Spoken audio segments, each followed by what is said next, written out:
Ассаламу алейкум, каналыбыздын жалпы көрүүчүлөрү. Урматтуу туугандар, бүгүн биз Сары Челектебиз, Аркыт айылында.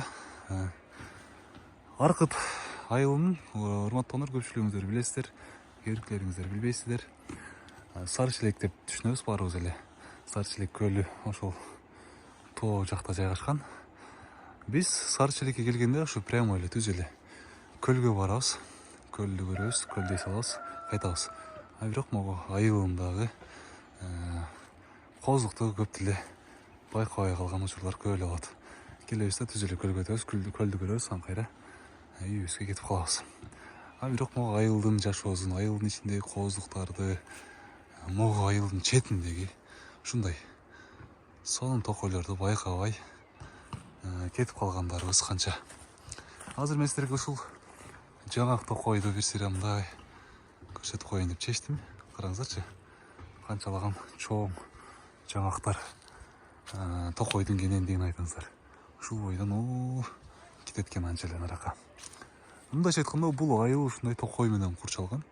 Основной жаңактар ушул капталда окшойт. Калган жактары башка бактар экен да. Менин билишимче, өзү Аркыт айылы, ушул Аркыт айылы эң негизги кирешеси Аркыт айылынын ушул жаңактан, урматтуу туугандар. Жаңак бул жакта эле гана эмес, ошол көл жактарда дагы көп жакта бар. Ошол жактардан жаңак теришип, негизги кирешесин ушул жаңак токойдон көрүшөт. Билгендер муну билесиздер, билбегендер маалымат катары кабыл алып коюңуздар.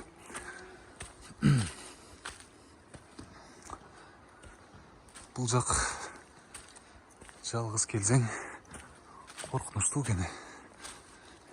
Болбосо айылдын жанында эле жүрөм.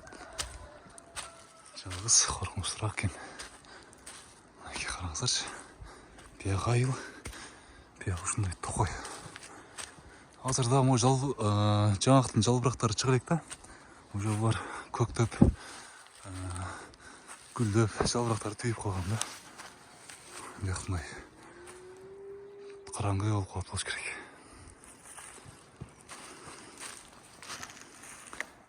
Коозлук караңыздарчы, коозлукту күндүн батышы.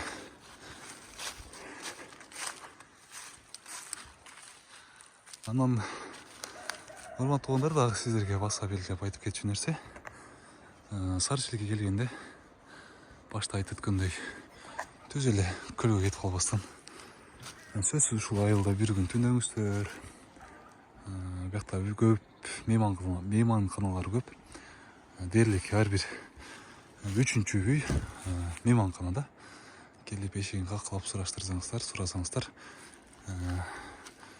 мейманканабыз дейт, же болбосо сиздерге ушул мейманкананы көрсөтүп берет. Ушул жакта бир күн түнөп, бул мындай эмелерге чыгып, токойлорго чыгып, токойдун коозугуна суктанып, ушундай жерлерде сүрөткө түшсөңүздөр, мен ойлойм жакшы сүрөттөр чыгат. Ошентип анан көлгө барып, көлдү көрүңүздөр. Ошол айылдын жашоосун көрүңүздөр. Сары Челек Аркыт айылынын жашоо турмушу кандай өтөт, ошолорго көз чаптырыңыздар. Ошол урматтуу туугандар, айтайын деген, түз эле көлгө өтүп кетпестен айылдын да жашоосун көрүп кетиңиздер. Айылдын эле айланасындагы ушундай коозлуктарды байкабай өтүп кетпестен ушул жактарды да көрүп коюңуздар. Ошол сиздер менен Бар Береке YouTube каналы. Ар дайым ден соолукта болуңуздар, эч качан оорубаңыздар, ар дайым баарыңыздардын үйүңүздөрдө жакшылыктар гана коштой берсин. Аман туруңуздар.